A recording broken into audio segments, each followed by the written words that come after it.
Og hér gul blómstrandi akur.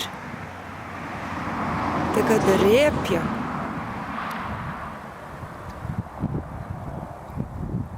Þetta ræktað og síðan unnið saman við jarðveginn svona til jarðvegsbóta eða gera næringu í jarðveginn.